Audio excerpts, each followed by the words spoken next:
Hey, how you doing? It's Mike with the BBQ Depot. Today we're gonna go over when you're installing a grill in a new island or an existing island, we're gonna show you how to measure. So the first thing you wanna do is basically take the grill out of the island so you can access the hole.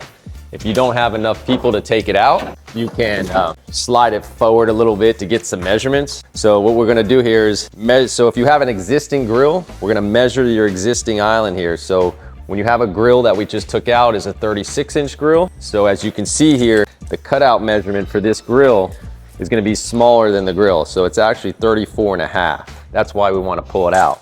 And you wanna get the width, you wanna get the depth, and you also wanna get the height. So no matter if you're doing a retrofit, switching out with a new grill, different model, building a new island, an existing island, it really doesn't matter. You still should know the cutouts because it's usually gonna be on 90% of the grills. The cutout is gonna be smaller than the exterior of the grill. So one thing you gotta remember too is that if you're building out of a combustible product, like a wood or fiberglass, you would have to make adjustments to your measurements to accommodate the sleeve that you'd have to get.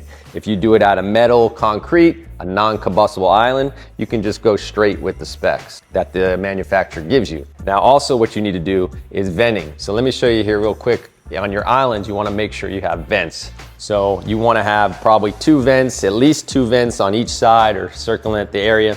So if you have natural gas, you wanna put a vent up high because natural gas is gonna be lighter than air, so it's gonna raise to the top. And if you use propane, you wanna put a vent down on the bottom because propane is heavier than air, it sinks to the bottom. So hopefully this gives you some good ideas and shows you how to install, get the right cutouts for a new grill or an existing grill you're just replacing. If you have any questions, contact the BBQ Depot at toll-free 877-983-0451, or you can come online, thebbqdepot.com.